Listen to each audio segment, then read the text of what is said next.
Hi friends, ಎಲ್ರಿಗೂ ನಮಸ್ಕಾರ. Welcome back to my YouTube channel. Friends, ನಿಮಗೆ ಈ ವಿಡಿಯೋ ಇಷ್ಟ ಆದರೆ ಪ್ಲೀಸ್ ಒಂದು ಲೈಕ್ ಮಾಡಿ, ಕಮೆಂಟ್ ಮಾಡಿ, ಶೇರ್ ಮಾಡಿ, ಹಾಗೆ ಸಬ್ಸ್ಕ್ರೈಬ್ ಮಾಡಿಕೊಂಡು ವೀಡಿಯೋಸ್ನ ನೋಡಿ. ಹಾಗೆ ನನ್ನ ಚಾನಲ್ಗೆ ಯಾರೆಲ್ಲ ಸಬ್ಸ್ಕ್ರೈಬ್ ಆಗಿದ್ರೆ ಅವರಿಗೆಲ್ಲ ತುಂಬಾ ಥ್ಯಾಂಕ್ಸ್. ಹಾಗೆ ಸಬ್ಸ್ಕ್ರೈಬ್ ಆಗ್ದಲ್ಲ ಯಾರೆಲ್ಲ ನೋಡ್ತಿದ್ದೀರಾ ಪ್ಲೀಸ್ ಸಬ್ಸ್ಕ್ರೈಬ್ ಮಾಡಿಕೊಂಡು ವೀಡಿಯೋಸ್ನ ನೋಡಿ. ಫ್ರೆಂಡ್ಸ್, ನಾನಿವತ್ತು ವಾರ್ಡ್ರೋಬ್ನ ಡೀಪ್ ಕ್ಲೀನಿಂಗು ಮತ್ತು ಅದನ್ನು ಯಾವ ರೀತಿ ಆರ್ಗನೈಸ್ ಮಾಡೋದು ಅನ್ನೋದನ್ನ ವೀಡಿಯೋನ ಇವತ್ತು ಶೇರ್ ಮಾಡ್ತಾಯಿದ್ದೀನಿ. ನಮ್ಮದು ವಾರ್ಡ್ರೋಬ್ ಬಂದು ಸ್ಲೈಡಿಂಗ್ ಡೋರ್ನ ಮಾಡಿಸಿದ್ದಾರೆ. ನಮ್ಮದು ಇದು ಬಂದು ಬಾಡಿಗೆ ಮನೆ. ಹಾಗಾಗಿ ನಾನಿಲ್ಲಿ ಆರ್ಗನೈಸ್ ಮಾಡೋದಕ್ಕೆ ಯಾವುದೇ ರೀತಿಯಾದಂಥ ಇವನ್ ಕಂಟೈನರು ಬಾಕ್ಸ್ ಎಲ್ಲ ಬರುತ್ತಲ್ಲ ಅದನ್ನೇ ನಾನು ತೊಗೊಂಡಿಲ್ಲ. ಯಾಕೆಂದರೆ ನಾವು ಬಾಡಿಗೆ ಮನೆಯಲ್ಲಿ ಇರೋದ್ರಿಂದ, ಯಾಕೆಂದರೆ ನಾವು ಮನೇನ ಅವಾಗವಾಗ ಬೇರೆ ಕಡೆ ಶಿಫ್ಟ್ ಮಾಡ್ತಾನೆ ಇರ್ತೀವಿ. ಅದಕ್ಕೋಸ್ಕರ ನಾವು ಬಾಕ್ಸ್ ಎಲ್ಲ ತಗೊಂಡು ಶಿಫ್ಟಿಂಗ್ ಮಾಡುವಾಗೆಲ್ಲ ತುಂಬ ಸಮಸ್ಯೆ ಆಗುತ್ತೆ. ಆ ರೀಸನಿಗೋಸ್ಕರ ನಾನು ಇಲ್ಲಿ ಯಾವುದೇ ರೀತಿ ಆರ್ಗನೈಸ್ ಮಾಡೋದಕ್ಕೆ ಬಾಕ್ಸ್ಗಳು, ಕಂಟೈನರು ಈ ಥರ ಯಾವುದು ನಾನು ಬಳಸಿಲ್ಲ. ಹಾಗೆಯೇ ನಾನು ನೀಟಾಗಿ ಜೋಡಿಸ್ಕೊತೀನಿ. ಇವಾಗ ಅಷ್ಟೇ ನೀಟಾಗಿ ಜೋಡಿಸ್ಕೊತಾ ಇದ್ದೆ. ಈಗೆಲ್ಲ ಒಂಥರ ಗಜಿಬಿಜಿ ಆಗ್ತಾಯಿತ್ತು. ಅದಕ್ಕೋಸ್ಕರ ಎಲ್ಲನೂ ತೆಗೆದು ಇಡ್ತಾಯಿದ್ದೀನಿ. ಲಾಸ್ಟ್ ಒಂದು ವಿಡಿಯೋನ ಶೇರ್ ಮಾಡಿದ್ದೆ, ದೇವ್ರ ಮನೆದು ಮೆಜರ್ಮೆಂಟ್ ಕೇಳಿದ್ರು ಒಬ್ಬರು ವ್ಯೂವರ್ಸು ಅಂತ. ಅದೇ ರೀತಿ ಅವರು ಇನ್ನೊಂದು ಕಮೆಂಟ್ನ ಮಾಡಿದ್ದಾರೆ. ಅದು ಮುಖಬಾವು ಮತ್ತು ಬೆಳ್ಳಿದು ಕಳಶಕ್ಕೆ ಎಷ್ಟಾಯಿತು ಅಮೌಂಟು ಅಂತ. ನನಗೆ ಅದು ಅಮೌಂಟು ಸರಿಯಾಗಿ ಗೊತ್ತಿಲ್ಲ.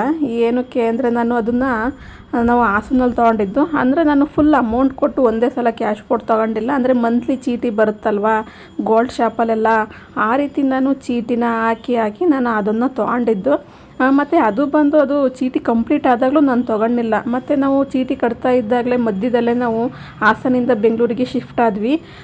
ಆವಾಗ ನಾನು ಚೀಟಿನ ಮತ್ತೆ ಕಂಟಿನ್ಯೂ ಮಾಡೋಕ್ಕಾಗಿಲ್ಲ ಅಂತ ಎಷ್ಟು ಅಮೌಂಟಾಗಿ ಕಟ್ಟಿದ್ದೆ ಅಷ್ಟರಲ್ಲಿ ನಾನು ಅದು ಎರಡನ್ನೂ ಕೂಡ ನಾನು ತೊಗೊಂಡೆ. ಅದು ನನಗೆ ಎಷ್ಟಕ್ಕೆ ಲಾಸ್ಟ್ ಮಾಡಿದ್ವಿ ಅಮೌಂಟ್ ಅನ್ನೋದು ನಂಗೆ ಮರ್ತೋಗಿದೆ. ಅದಕ್ಕೋಸ್ಕರ ಅದು ಎರಡರದ್ದು ಪ್ರೈಸ್ ಬಂದು ನಂಗೆ ಗೊತ್ತಿಲ್ಲ. ಒಂದು ಅಂದಾಜಲ್ಲಿ ಹೇಳಬೇಕು ಅಂದರೆ ಒಂದು 20,000 ಆಗಿರ್ಬೋದು ಅಂತ ಅಂದ್ಕೊತೀನಿ. ಅದಕ್ಕೋಸ್ಕರ ಅದನ್ನು ಕಮೆಂಟಲ್ಲಿ ಅಷ್ಟು ಲಾಂಗು ಕಮೆಂಟ್ ಮಾಡೋಕ್ಕಾಗಲಿಲ್ಲ. ಅದಕ್ಕೋಸ್ಕರ ಈ ವಿಡಿಯೋದಲ್ಲೇ ಶೇರ್ ಮಾಡೋಣ ಅಂತ ಶೇರ್ ಮಾಡ್ತಾಯಿದ್ದೀನಿ. ನೀವು ಡೈಲಿ ರೆಗ್ಯುಲರಾಗಿ ನೋಡ್ತಾ ಇದ್ದರೆ ನಿಮಗೆ ಗೊತ್ತಾಗುತ್ತೆ ಅದ್ರ ಬಗ್ಗೆ ಮಾಹಿತಿನ. ಅದಕ್ಕೋಸ್ಕರನ ಕೊಟ್ಟಿದ್ದೀನಿ. ನಾನು ಅಲ್ಲಿ ನಾವು ಯಾವಾಗಲೂ ಗೋಲ್ಡ್ನ ಅದೇ ಅಂಗಡಿನೇ ಮಾಡಿಸೋದು, ಹಾಸನದಲ್ಲೇ ಮಾಡಿಸೋದು. ಅಲ್ಲಿ ಮಂತ್ಲಿ ಚೀಟಿ 1,000ದ್ದು ಈ ಥರ ಹಾಕಿಸ್ಕೊತಾರೆ. ನಾನಲ್ಲಿ 2 ಚೀಟಿನ 1,000ದ್ದು ತಿಂಗಳಿಗೆ 2,000 ಚೀಟಿನ ಹಾಕ್ತಾಯಿದ್ದೆ. ಅಂದರೆ ಒಂದು ವರ್ಷಕ್ಕೆ 12 ತಿಂಗಳು 12,000 ಕಟ್ಟಬೇಕಿತ್ತು.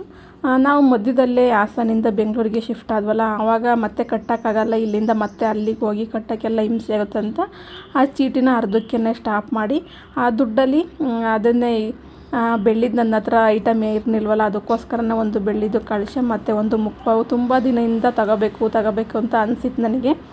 ವರಮಹಾಲಕ್ಷ್ಮಿ ಹಬ್ಬ ಮಾಡೋದಕ್ಕೆಲ್ಲ ಚೆನ್ನಾಗಿರುತ್ತೆ ಅಂತ. ಅದಕ್ಕೋಸ್ಕರ ನಾನು ಅದನ್ನು ತೊಗೊಂಡೆ. ಹಾಗಾಗಿ ಅದರದ್ದು ಪ್ರೈಸ್ ನಿಜವಾಗ್ಲೂ ನನಗೆ ಮರ್ತೋಗ್ಬಿಟ್ಟಿದೆ. ಅದು ಚೀಟಿಲಿ ತೊಗೊಂಡಿದ್ನಲ್ಲ, ಅದಕ್ಕೋಸ್ಕರನೇ. ಫ್ರೆಂಡ್ಸ್, ಇವಾಗ ನಾನು ನೀಟಾಗಿ ಎಲ್ಲನೂ ನೋಡ್ತಾ ಇರ್ಬೋದು. ಎಲ್ಲನೂ ಕ್ಲೀನ್ ಮಾಡಿ ಇವಾಗ ಕೆಳಗಡೆ ಒಂದು ವೇಲ್ನ ಹಾಕಿದ್ದೀನಿ. ನಾವು ಯೂಸ್ ಮಾಡ್ದಲೇ ಇರೋಂಥ ವೇಲ್ಗಳು ಸುಮಾರು ಇರುತ್ತೆ. ಅದನ್ನೇ ನಾನು ಕೆಳಗಡೆ ಇಲ್ಲಿ ಬಳಸಿದ್ದೀನಿ. ಈಗ ನಾನು ಇವಾಗ ತೋರಿಸಿದ ಅದು ಬಂದು ಒಂದು ಲೆಹಂಗ. ನನ್ನ ಮದುವೆಯಲ್ಲಿ ತಗೊಂಡಿದ್ದೆ ಅದು ಲೆಹಂಗ. ಅದನ್ನು ನಾನು ಯಾವಾಗಲೂ ಬಳಸಲ್ವಲ್ಲ, ಅದಕ್ಕೆ ಹಂಗೆ ಕವರಲ್ಲಿ ಹಾಕಿದ್ದೀನಿ. ಮತ್ತು ಇದೆಲ್ಲ ಬಂದು ನೈಟೀಸು. ಈ ನೈಟೀಸ್ ಬಂದು ನಾನು ಪ್ರೆಗ್ನೆಂಟಲ್ಲಿ ಮತ್ತು ಬಾಣಿತನದಲ್ಲಿ ಯೂಸ್ ಮಾಡಿರೋ ಅಂಥ ನೈಟೀಸು. ಅದನ್ನು ಅಷ್ಟೇ ಒಂದು ಕಡೆ ನೀಟಾಗಿ ಇವಾಗೇನು ಬಳಸಲ್ವಲ್ಲ ಅಂತ ಅದನ್ನು ಸೈಡಲ್ಲಿ ಇಡ್ತಾಯಿದ್ದೀನಿ. ಇದು ಬಂದು ನನಗೆ ಡೆಲಿವರಿ ಆದಾಗ ಹಾಸ್ಪಿಟಲಲ್ಲಿ ಹೊಟ್ಟೆಗೆ ಕಟ್ಟೋದಕ್ಕೆ ಅಂತ ಕೊಡ್ತಾರೆ. ಅದು ಕೂಡ ಹಂಗೆ ಇಟ್ಟಿದ್ದೀನಿ. ಅದನ್ನು ಅಷ್ಟೇ, ಅದನ್ನೇನು ಬಳಸೋಕೆ ಹೋಗಲ್ವಲ್ಲ ಅಂತ ಬಳಸ್ತಲೇ ಇರೋ ಅಂಥದ್ದೆಲ್ಲನೂ ಒಂದು ಕಡೆ ಸೈಡಿಗೆ ಇಡ್ತಾಯಿದ್ದೀನಿ. ಇವು ಬಂದು ಟೋಪಿಗಳು. ಇದು ಅಷ್ಟೇ ನನ್ನ ಮಗನ ಕೈಲಿ ಸಿಕ್ಕಿರೋ ಎಲ್ಲಿ ಬೇಕಲ್ಲಿ ಬಿಸಾಕ್ತಾನೆ ಅಂತ ಅದನ್ನು ಅಷ್ಟೇ ಮುಚ್ಚಿ ಇಡ್ತಾ ಇದ್ದೀನಿ. ಇವಾಗೆಲ್ಲ ಬೇಸಿಗೆ ಅಲ್ವಾ, ಅದೇನು ಯೂಸ್ ಆಗೋಲ್ಲ. ಅದಕ್ಕೋಸ್ಕರ ಅದನ್ನೆಲ್ಲನೂ ಒಂದು ಕಡೆ ಜೋಡಿಸಿ ಇಡ್ತಾಯಿದ್ದೀನಿ. ಈ ಕಡೆ ಸೈಡೆಲ್ಲ ನಾನು ಯಾವಾಗಲೂ ಬಳಸೋದೇ ಇಲ್ವಲ್ಲ ಅಂಥ ಬಟ್ಟೆಗಳನ್ನೆಲ್ಲ ಒಂದು ಕಡೆ ಸೈಡಿಗೆ ಇಡ್ತೀನಿ. ಇದೆಲ್ಲ ಬಂದು ಯಾವಾಗಲಾರ ರೇರಲ್ಲಿ ಬಳಸೋದು, ಏನು ವರ್ಷಕ್ಕೆ 1 ಸತಿ 2 ಸತಿ ತೆಗಿತೀನಿ ಅಷ್ಟೇ. ಅದನ್ನೆಲ್ಲ ಪದೇ ನಾನು ತೆಗಿತಿರಲ್ವಲ್ಲ, ಅದಕ್ಕೋಸ್ಕರ ಒಂದು ಕಡೆ ಸೈಡಲ್ಲಿ ಅಂಥ ಎಲ್ಲನೂ ಬಟ್ಟೆಗಳನ್ನ ಒಂದು ಕಡೆ ಸೈಡಲ್ಲಿ ಜೋಡಿಸ್ತೀನಿ. ಇದನ್ನು ಅಷ್ಟೇ. ಇದೆಲ್ಲ ಬಂದು ಜಾಸ್ತಿ ಏನು ಬಳಸೋದಕ್ಕೆ ಹೋಗಲ್ಲ. ಕೆಲವೊಂದು ಹಳೆ ಬಟ್ಟೆಗಳೆಲ್ಲ ಇರುತ್ತಲ್ಲ, ಅದನ್ನೆಲ್ಲ ಏನು ಬಳಸಲ್ವಲ್ಲ, ಅದನ್ನೆಲ್ಲನೂ ಒಂದು ಕಡೆ ಸೈಡಿಗೆ ಇಡ್ತಿದ್ದೀನಿ. ಮತ್ತು ಈ ಸ್ವೆಟರ್ಗಳು ಇರ್ಬೋದು ಮತ್ತು ಶ್ರಗ್ಗಳಿರ್ಬೋದು, ಅದೆಲ್ಲ ಇವಾಗ ಬಂದು ಬೇಸಿಗೆ ಅಲ್ವಾ, ಆವಾಗ ಬಳಸೋದೇ ಇಲ್ಲ. ಅಂಥವೆಲ್ಲನೂ ಒಂದು ಕಡೆ ಸೈಡಿಗೆ. ಈ ಬೇಸಿಗೆ ಟೈಮಲ್ಲಿ ಆರ್ಗನೈಸ್ ಮಾಡೋದು ಇನ್ನೂ ತುಂಬಾ ಈಸಿ. ಆ ಥರ ಐಟಮ್ಗಳು ಬಟ್ಟೆಗಳು ಏನಿರುತ್ತೆ ಅದನ್ನೆಲ್ಲ ಒಂದು ಕಡೆ ಸೈಡಿಗೆಲ್ಲ ಇಟ್ಟಿದ್ರೆ ಸರಿ ಹೋಗುತ್ತೆ. ಮತ್ತು ಈ ಪ್ಯಾಂಟ್ಗಳು ಅಷ್ಟೇ, ಈ ಬೇಸಿಗೆ ಟೈಮಲ್ಲೆಲ್ಲ ಪುಷಪ್ ಪ್ಯಾಂಟ್ ಇರ್ಬೋದು ಮತ್ತು ಲೆಗ್ಗಿನ್ಸ್ ಎಲ್ಲನೂ ಹಾಕೋದಕ್ಕಾಗಲ್ಲ, ಅಂಥದ್ದನ್ನು ಅಷ್ಟೇ ನಾನು ಒಂದು ಕಡೆ ಸೈಡಿಗೆ ಇಟ್ಕೊತೀನಿ. ಮತ್ತು ಬಳಸ್ತಲೇ ಇರೋಂಥ ವೇಲ್ಗಳು ಎಲ್ಲ ಇರುತ್ತಲ್ವ ಅದನ್ನು ಅಷ್ಟೇ ಒಂದು ಕಡೆ ಸೈಡಿಗೆ ತೆಗಿಯೋಕ್ಕಲ್ವಲ್ಲ, ಯಾವಾಗಲೂ ಪದೇ ಪದೇ ತೆಗಿಯಲ್ವಲ್ಲ ಅಂಥವೆಲ್ಲನೂ ಒಂದು ಕಡೆ ಸೈಡಿಗೆ ಜೋಡಿಸ್ಕೊತೀನಿ. ಮತ್ತು ಫ್ರೀ ಪ್ಯಾಂಟು ಬೇಕು ಈ ಬೇಸಿಗೆ ಟೈಮಲ್ಲೆಲ್ಲ ಯೂಸ್ ಮಾಡೋಕ್ಕೆ. ಅದಕ್ಕೆಲ್ಲ ನೋಡಿ ಫ್ರೀ ಪ್ಯಾಂಟ್ಗಳು ಯಾವುದಿರುತ್ತೆ ಅದನ್ನೆಲ್ಲನೂ ಮೇಲ್ಗಡೆ ತೆಗ್ದಿಡ್ತಾಯಿದ್ದೀನಿ ಬೇಗ ಕೈಗೆ ಸಿಗಲಿ ಅಂತ. ಈ ಪುಷಪ್ ಪ್ಯಾಂಟು ಮತ್ತು ಲೆಗ್ಗಿನ್ಸ್ ಎಲ್ಲ ಈ ಬೇಸಿಗೆ ಟೈಮಲ್ಲಂತೂ ಹಾಕೋದಕ್ಕಾಗಲ್ಲ, ಮತ್ತು ಹಾಕಿದರೆ ಅದನ್ನು ತೆಗಿಯುವಾಗಲೂ ಅಷ್ಟೇ ತುಂಬಾ ಹಿಂಸೆ ಆಗ್ತಾಯಿರುತ್ತೆ.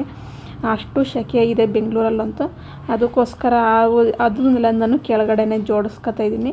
ಈ ಫ್ರೀಯಾಗಿರೋ ಅಂಥ ಪ್ಯಾಂಟುಗಳು ಮತ್ತು ಟಾಪ್ಗಳು, ಈ ಕುರ್ತೀಸ್ಗಳು ಅದೆಲ್ಲ ಸ್ವಲ್ಪ ಲೂಸಾಗಿರೋ ಅಂಥ ಬಟ್ಟೆಗಳೆಲ್ಲ ಬೇಕು ಅಂತ ಅದನ್ನೆಲ್ಲ ಜೋಡಿಸ್ಕೊತಾಯಿದ್ದೀನಿ.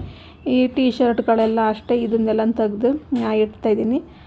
ಇದು ಅಷ್ಟೇ ಬಟ್ಟೆಗಳು ನೀಟಾಗಿ ಒಂದು ಕಡೆ ಸೈಡಿಗೆ ಕುರ್ತಾ ಇರ್ಬೋದು, ಇನ್ನೊಂದು ಕಡೆ ಸೈಡಿಗೆ ಮತ್ತು ಡ್ರೆಸ್ಗಳು ಇರುತ್ತಲ್ಲ ಅದನ್ನೆಲ್ಲನೂ ಜೋಡಿಸ್ಕೊತಾಯಿದ್ದೀನಿ. ಈ ಥರ ಜೋಡಿಸಿದ್ರೆ ನಮಗೂ ಅಷ್ಟೇ ಎಲ್ಲೆಲ್ಲಿ ಏನೇನು ಇಟ್ಟಿದ್ದೀವಿ ಅಂತಲೂ ಕಾಣುತ್ತೆ. ಬಾಕ್ಸ್ ಇಟ್ಟಿದ್ರೂ ಚೆನ್ನಾಗಿರುತ್ತೆ. ಆದರೆ ಬಾಡಿಗೆ ಮನೆಯವರಿಗೆಲ್ಲ ಬಾಕ್ಸ್ಗೆಲ್ಲ ಇನ್ವೆಸ್ಟ್ ಮಾಡೋದು ಕೂಡ ವೇಸ್ಟು ಅಂತಲೇ ಹೇಳ್ಬೋದು. ಏಕೆಂದರೆ ಬೇರೆ ಮನೆ ಮತ್ತೆ ಶಿಫ್ಟ್ ಆಗುವಾಗ ಐಟಮ್ಗಳು ತುಂಬಾ ಜಾಸ್ತಿ ಆಗ್ತವೆ, ಶಿಫ್ಟಿಂಗಿಗೆ ತುಂಬಾ ಕಷ್ಟ ಆಗುತ್ತೆ. ಅದಕ್ಕೋಸ್ಕರ ಏನು ಬಾಕ್ಸಿನ ಅವಶ್ಯಕತೆ ಇಲ್ಲ. ಮತ್ತು ಇವಾಗೆಲ್ಲ ಆನ್ಲೈನಲ್ಲೆಲ್ಲ ಬ್ಯಾಗ್ಸ್ಗಳೆಲ್ಲ ಬರುತ್ತೆ. ಆ ಬ್ಯಾಗ್ಸು ಅಷ್ಟೇ ತುಂಬಾ ಏನು ಅವಶ್ಯಕತೆ ಇಲ್ಲ ಅಂತ ನನಗೆ ಅನ್ನಿಸ್ತು. ನೋಡಿ ಈಗ ಫೈನಲ್ಲಾಗಿ ಈ ರೀತಿ ನಾನು ಜೋಡಿಸಿದ್ದೀನಿ. ಒಂದು ಕಡೆ ಟಾಪ್ಸು, ಇನ್ನೊಂದು ಕಡೆ ಕುರ್ತಾಗಳು, ಮತ್ತು ಇನ್ನೊಂದು ಕಡೆ ನಾನು ಬಳಸೋದೇ ಇರಲ್ವಲ್ಲ ಆ ಥರ ಬಟ್ಟೆಗಳನ್ನ ಈ ಥರ ಜೋಡಿಸ್ಕೊಂಡ್ರೆ ಸಾಕು. ಇವೆಲ್ಲ ಟೀ ಶರ್ಟ್ ಎಲ್ಲ ಬಂದು ತುಂಬಾ ಈಗ ಒಂದು ಸ್ವಲ್ಪ ದಪ್ಪ ಇರೋದ್ರಿಂದ ಟೈಟ್ ಆಗುತ್ತೆ. ಅದಕ್ಕೋಸ್ಕರ ಇದು ಯಾವುದು ಬಳಸಲ್ವಲ್ಲ ಇದನ್ನೆಲ್ಲ ತೆಗೆದು ಬೇರೆ ಕಡೆ ಇಟ್ಟೋಣ ಅಂತ ತೆಗಿತಾಯಿದ್ದೀನಿ. ಇಷ್ಟು ಬಟ್ಟೆಗಳು ಇವನ ಅವಶ್ಯಕತೆ ಏನಿಲ್ಲ ಇವಾಗ, ಅದಕ್ಕೋಸ್ಕರ ಇದನ್ನೆಲ್ಲ ತೆಗೆದೆ. ಇವಾಗ ಮೇಲ್ಗಡೆ ಸ್ವಲ್ಪ ಚೆನ್ನಾಗಿರೋ ಬಟ್ಟೆಗಳೆಲ್ಲನೂ ಇಟ್ಟಿದ್ದೀನಿ. ಕೆಳಗಡೆ ಬಂದು ಡೈಲಿ ಯೂಸ್ ಮಾಡೋಂಥ ಬಟ್ಟೆಗಳನ್ನ ಕೆಳಗಡೆ ಇಟ್ಟಿದ್ದೀನಿ. ಇವು ಸ್ವಲ್ಪ ಫಂಕ್ಷನ್ ವೇರು ಚೆನ್ನಾಗಿರೋ ಬಟ್ಟೆಗಳು ಮತ್ತು ಸೀರೆಗಳೆಲ್ಲನೂ ಮೇಲ್ಗಡೆ ಜೋಡಿಸಿದ್ದೀನಿ. ಇಲ್ಲೂ ಅಷ್ಟೇ ನಾನು ಮೇಲ್ಗಡೆನೂ ಬಂದು ಅಷ್ಟೇ ಯಾವುದೇ ರೀತಿ ಬಾಕ್ಸ್ನ ನಾನು ಬಳಸಿಲ್ಲ. ಕೆಲವರು ಬಾಕ್ಸಲ್ಲೆಲ್ಲ ಇಡ್ತಾರೆ, ಅಂದರೆ ಸ್ವಂತ ಮನೆ ಇರುತ್ತಲ್ಲ ಅವರಿಗೆಲ್ಲ ಅದು ಸರಿ ಹೋಗುತ್ತೆ. ಏಕೆಂದರೆ ಅವರೆಲ್ಲರಿಗೂ ಕೂಡ ಶಿಫ್ಟ್ ಆಗೋಲ್ಲ, ಮನೆ ಖಾಲಿ ಮಾಡ್ಕೊಂಡು ಹೋಗಲ್ವಲ್ಲ, ಅವರಿಗೇನು ಆ ಥರ ಹಿಂಸೆ ಆಗೋಲ್ಲ. ಈ ಬಾಡಿಗೆ ಮನೇಲಿ ಇರೋರಿಗೆಲ್ಲರಿಗೂ ಸುಮ್ಮನೆ ಇನ್ವೆಸ್ಟ್ ಮಾಡಬೇಕಷ್ಟೇ. ಸುಮಾರು ಒಂದು 2,000 3,000 ಇನ್ವೆಸ್ಟ್ ಮಾಡಬೇಕು, ಅದು ವೇಸ್ಟು. ಆಮೇಲೆ ಬೇರೆ ಕಡೆ ಶಿಫ್ಟ್ ಆಗೋವಾಗ ಹಾಳಾಗೋ ಅಂಥ ಚಾನ್ಸು ಇರುತ್ತೆ, ಮುರಿದೋಗೋ ಅಂಥದ್ದು. ಶಿಫ್ಟಿಂಗ್ ಮಾಡೋ ಅಂಥವ್ರು ಈ ಪ್ಯಾಕರ್ಸ್ ಆ್ಯಂಡ್ ಮೂವರ್ಸ್ ಇರ್ತಾರೆ, ಅವರು ಕೆಲವರು ಚೆನ್ನಾಗಿ ಮಾಡಿಕೊಡ್ತಾರೆ, ಇನ್ನು ಕೆಲವರು ಬೇಕಾಬಿಟ್ಲಿ ಮಾಡ್ತಾರೆ. ಏಕೆಂದ್ರೆ ನಮಗೆ ಅದು ಅನುಭವ ಚೆನ್ನಾಗಾಗಿದೆ. ನಾವು ಸುಮಾರು ಒಂದು 4-5 ಸಲ ಮನೇನ ಚೇಂಜ್ ಮಾಡಿದ್ದೀವಿ. ಅವರು ಅಷ್ಟೇ ಒಂದು ಸಲ ಚೆನ್ನಾಗಿ ಮಾಡೋರು ಬರ್ತಾರೆ, ಇನ್ನೊಂದು ಸಲ ಚೆನ್ನಾಗಿ ಬರೋದೇ ಇಲ್ಲ. ಐಟಮ್ ಎಲ್ಲನೂ ಡ್ಯಾಮೇಜ್ ಮಾಡಿಕೊಟ್ಟಿದ್ದಾರೆ ನಮ್ಮವು. ಅದಕ್ಕೋಸ್ಕರ ಸುಮ್ಮನೆ ಬಾಡಿಗೆ ಮನೇಲಿರೋರು ಎಲ್ಲನೂ ಜಾಸ್ತಿ ಇನ್ವೆಸ್ಟ್ ಮಾಡೋಕ್ಕೆ ಹೋಗಬಾರದು. ಇಲ್ಲೂ ಅಷ್ಟೇ ಡೈಲಿ ನಾನು ಈ ಕಡೆ ಸೈಡೆಲ್ಲ ಬಂದು ಜೀನ್ಸ್ ಪ್ಯಾಂಟು ಮತ್ತು ಟಾಪ್ಗಳು ಈ ಥರ ಜೋಡಿಸ್ಕೊತೀನಿ. ಒಂದು ಸೈಡಿಗೆ ಜೀನ್ಸ್ ಪ್ಯಾಂಟ್ಗಳು, ಜಗ್ಗಿನ್ಸ್ಗಳು ಈ ಥರ ಒಂದು ಕಡೆ ಸೈಡಿಗೆ ಜೋಡಿಸ್ಕೊಂಡ್ರೆ ಅದು ಅಷ್ಟೇ ಈಸಿ ಆಗುತ್ತೆ. ಇದೇನು ಬಿದ್ದೋಗಲ್ಲ ತಗೊಳಕ್ಕೆ ಹೋದಾಗ, ನಮಗೆ ಗೊತ್ತಿರುತ್ತೆ ಯಾವುದ್ಯಾವುದು ಪ್ಯಾಂಟು ಕಲರ್ ವೈಸು ನೋಡ್ಬೋದು. ಪ್ಯಾಂಟ್ಗಳು ಅಷ್ಟೇ ನೀಟಾಗಿ ಕಾಣಿಸ್ತವೆ, ತಗೊಳೋದಕ್ಕೂ ಅಷ್ಟೇ ಈಸಿ ಆಗುತ್ತೆ ಈ ಥರ ಜೋಡಿಸ್ಕೊಂಡ್ರೆ.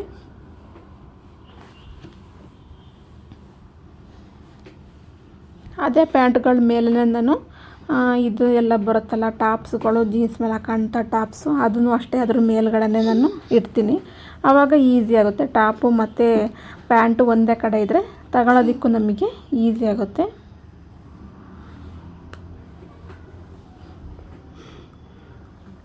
ಈ ಬಾಕ್ಸ್ ಎಲ್ಲ ತಗೊಂಡು ಇಟ್ಕೊಳ್ಳೋದಕ್ಕೂ ಅದು ಇಟ್ಕೋಬೋದು, ಅಂದರೆ ಸುಮ್ಮನೆ ಏನಕ್ಕೆ ಆ ಥರ ಎಲ್ಲ ಅಂತ ನಾನೇನು ತಗೊಳಕ್ಕೆ ಹೋಗಿಲ್ಲ. ಪಾಪ ಬಾಡಿಗೆ ಮನೇಲಿ ಇರೋರಿಗೆ ಈ ಥರ ಮಾಡಿದ್ರೇ ಅನುಕೂಲ. ಅದಕ್ಕೋಸ್ಕರ ನಾನೇನು ಬಾಕ್ಸ್ಗಳೇನು ನಾನು ತಗೊಳಕ್ಕೆ ಹೋಗಿಲ್ಲ.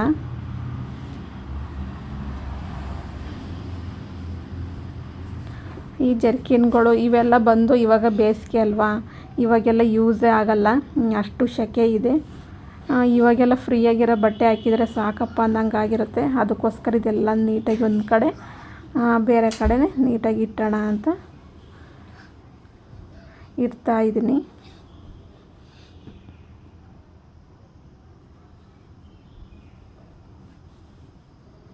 ಅದನ್ನು ಕೆಳಗಡೆ ಸ್ವೆಟರೆಲ್ಲ ಇಟ್ಟಿದ್ನಲ್ಲ ಅಲ್ಲಿಗೆ ಇಟ್ಟೋಣ ಅಂತ ಅದನ್ನು ತೆಗ್ದಿಡ್ತೆ. ಈ ಕಡೆ ಎಲ್ಲ ಜೀನ್ಸ್ದು ಪ್ಯಾಂಟ್ಗಳೆಲ್ಲ ಇಟ್ಟಿದ್ದೀನಿ, ಮತ್ತು ಟಾಪು ಅದು ಬಂದು 2 ಹೊಸದು ಮೊನ್ನೆ ಡಿಮಾರ್ಟಲ್ಲಿ ತೊಗೊಬಂದಿದ್ದಂತ ತೋರಿಸಿದ್ನಲ್ಲ ಅದು 2 ಪ್ಯಾಂಟನ್ನು ಇಟ್ಟಿದ್ದೀನಿ.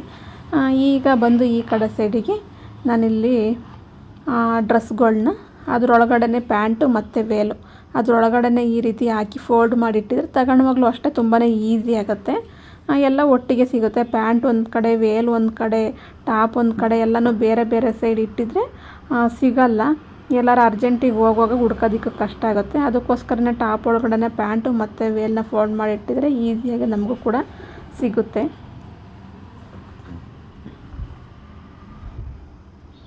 ನನ್ನ ಮಗ ಕಿತಾಪತಿ ಮಾಡ್ತಾನೆ ಇರ್ತಾರೆ. ಅವನು ಕೂಡ ನಾನು ನೋಡ್ಕೊಂಡು ಅವನು ಏನು ಮಾಡ್ತಿದ್ದೀನಂತ ಗಮನಿಸ್ತಲೇ ಇರಬೇಕು. ಇಲ್ಲಾಂದರೆ ಮಕ್ಕಳಲ್ವ ಏನಾದರೂ ಒಂದು ಮಾಡ್ತಾನೆ ಇರ್ತಾರೆ.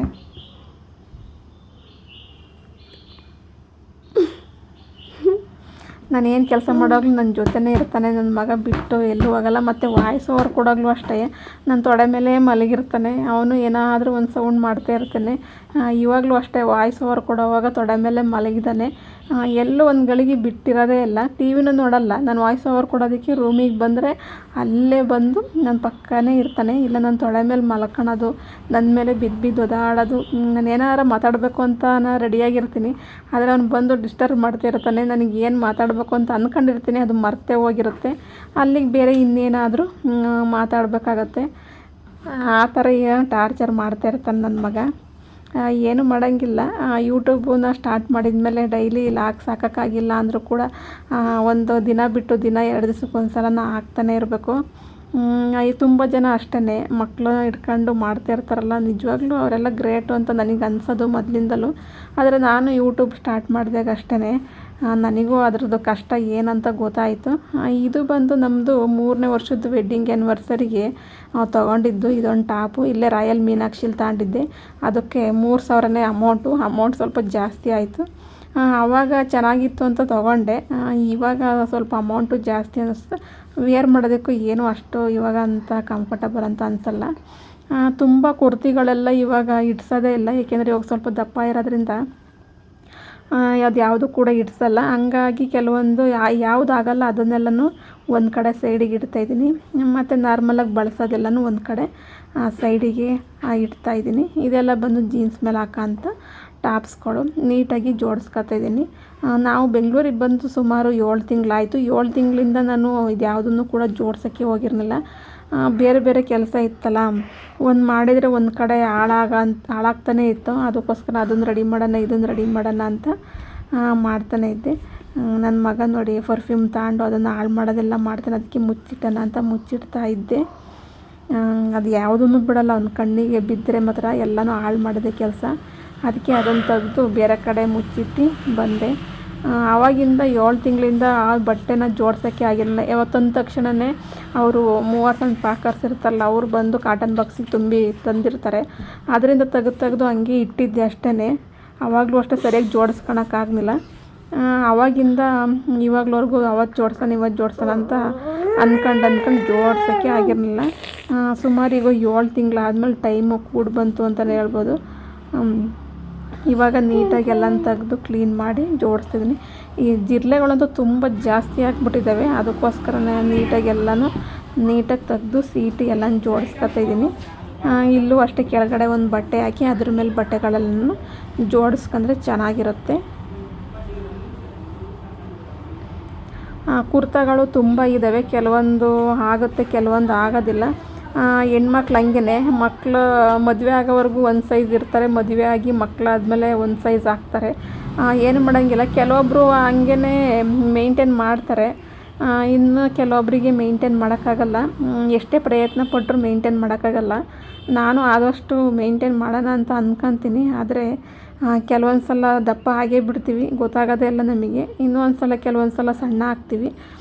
ಅದು ಕೂಡ ಗೊತ್ತಾಗೋದೇ ಇಲ್ಲ. ಏಕೆಂದರೆ ಮನೆ ಕೆಲಸ, ಮಕ್ಕಳು ನೋಡ್ಕೊಳೋದು, ಈ ಇದರಲ್ಲಿ ಟೆನ್ಷನ್ನಲ್ಲಿ ಏನೇನು ಆಗ್ತಿರುತ್ತೆ ಅನ್ನೋದೇ ಗೊತ್ತಾಗಲ್ಲ. ಆದರೂ ಏನೇ ಆದರೂ ಕೂಡ ಮದುವೆಗಿಂತ ಮುಂಚೆ ಇದ್ದಂಥ ಲೈಫು ಮದುವೆ ಆದಮೇಲೆ ನಿಜವಾಗ್ಲೂ ಸಿಗೋದೇ ಇಲ್ಲ ಅಂತ ಹೆಣ್ಮಕ್ಳಿಗೆ ಅಂತ ನನಗೆ ಮಾತ್ರ ಹಂಗೆ ಅನ್ನಿಸ್ತು. ಮದುವೆಗೆ ಮುಂಚೆ ಎಷ್ಟೊಂದು ಫ್ರೀಯಾಗಿರ್ತೀವಿ, ಆದರೆ ಮದುವೆ ಆದಮೇಲೆ ಆ ಥರ ಆಗೋದೇ ಇಲ್ಲ. ಒಂದು ಕಡೆ ಮನೆ ಕೆಲಸ, ಒಂದು ಕಡೆ ಮಕ್ಕಳು, ಒಂದು ಕಡೆ ಗಂಡ, ಈ ಥರ ಅವ್ರಿಗೆ ಆಫೀಸಿಗೆ ಅಡುಗೆ ಮಾಡು, ತಿಂಡಿ ಮಾಡು, ಮಕ್ಕಳನ್ನ ರೆಡಿ ಮಾಡು, ಸ್ಕೂಲಿಗೆ ಕಳಿಸು, ಮನೆ ಕ್ಲೀನ್ ಮಾಡು, ಇಷ್ಟರಲ್ಲೇ ಕೆಲಸ ಟೈಮೆಲ್ಲ ಮುಗ್ದೇ ಹೋಗುತ್ತೆ.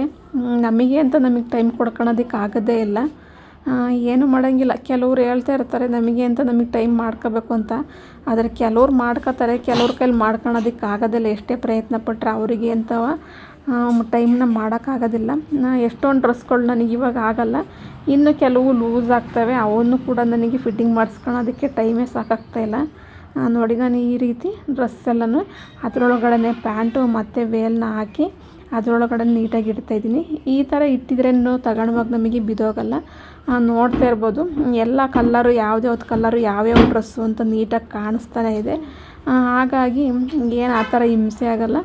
ಬಾಡಿಗೆ ಮನೆಯವರು ಇರ್ತಾರಲ್ಲ ಅಂಥವರಿಗೆ ಈ ಥರ ಮಾಡ್ಕೊಂಡ್ರೆ ಯೂಸ್ ಆಗುತ್ತೆ. ಇಲ್ಲ ಕೆಲವರು ತಗೋತೀನಿ ಬಾಕ್ಸ್ಗಳು ಮತ್ತು ಆನ್ಲೈನಲ್ಲೆಲ್ಲ ಸಿಗ್ತಾವಲ್ಲ ಬ್ಯಾಗ್ಗಳು, ಆ ಥರ ಎಲ್ಲ ತಗೊತೀನಿ ಅಂತ ಯೂಸ್ ಮಾಡೋರಿಗೆ ಪರವಾಗಿಲ್ಲ, ತಗೊಂಡು ಯೂಸ್ ಮಾಡ್ಬೋದು. ಈಗ ಎಲ್ಲರಿಗೂ ತಗೊಳೋದಕ್ಕಾಗಲ್ಲ. ಸುಮ್ಮನೆ ಇನ್ವೆಸ್ಟ್ ಮಾಡಿದರೂ ಕೂಡ ಅದು ವೇಸ್ಟ್ ಆಗುತ್ತೆ. ಒಂದು ಸಲ ಮನೆ ಶಿಫ್ಟ್ ಮಾಡುವಾಗ ಅದ್ರದ್ದು ಕಷ್ಟ ಏನು ಅಂತ ಗೊತ್ತಾಗುತ್ತೆ. ಅದಕ್ಕೋಸ್ಕರ ನಾನು ಆ ಥರ ರಿಸ್ಕ್ ಎಲ್ಲ ನಾನು ತಗೊಳಕ್ಕೆ ಹೋಗಿಲ್ಲ. ಸಾಕು, ಒಟ್ನಲ್ಲಿ ವಾರ್ಡ್ರೋಬ್ ಇದೆಯಲ್ಲ ನೀಟಾಗಿ ಜೋಡಿಸ್ಕೊಳಕ್ಕೆ ಇಷ್ಟ ಆದರೆ ಸಾಕು ಅಂತ ಈ ರೀತಿಯೇ ನಾನು ಜೋಡಿಸಿದ್ದೀನಿ. ಫ್ರೆಂಡ್ಸ್, ಇಷ್ಟೇ ಇವತ್ತಿನ ವಿಡಿಯೋ. ನಾನು ಯಾವ ರೀತಿ ವಾರ್ಡ್ರೋಬ್ ಆರ್ಗನೈಸ್ ಮಾಡಿದ್ದೀನಿ ಅಂತ. ಇಲ್ಲಿ ನಾನು ಯಾವುದೇ ರೀತಿ ಬಾಕ್ಸ್ಗಳಿಂದ ಆರ್ಗನೈಸ್ ಮಾಡಿಲ್ಲ. ಓಕೆ, ಇವತ್ತಿನ ಈ ವಿಡಿಯೋ ನಿಮಗೆ ಇಷ್ಟ ಆಗಿದೆ ಅಂತ ಭಾವಿಸ್ತೀನಿ. ಇಷ್ಟ ಆದರೆ ಪ್ಲೀಸ್ ಒಂದು ಲೈಕ್ ಮಾಡಿ, ಶೇರ್ ಮಾಡಿ, ಹಾಗೆ ನಿಮ್ಮ ಫ್ಯಾಮಿಲಿ ಆ್ಯಂಡ್ ಫ್ರೆಂಡ್ಸಿಗೂ ಕೂಡ ಶೇರ್ ಮಾಡಿ, ಸಬ್ಸ್ಕ್ರೈಬ್ ಮಾಡಿಕೊಂಡು ವೀಡಿಯೋಸ್ ನೋಡಿ. ಫ್ರೆಂಡ್ಸ್, ನಿಮಗೆ ಈ ವಿಡಿಯೋ ಬಗ್ಗೆ ನಿಮ್ಮ ಅನಿಸಿಕೆ, ಅಭಿಪ್ರಾಯ ಏನೇ ಇದ್ದರೂ ಕೂಡ ಕಮೆಂಟ್ ಮೂಲಕ ತಿಳಿಸಿ. ಓಕೆ, ಬಾಯ್. ನೆಕ್ಸ್ಟ್ ವಿಡಿಯೋದಲ್ಲಿ ಸಿಗ್ತೀನಿ. Take care. Thanks for watching.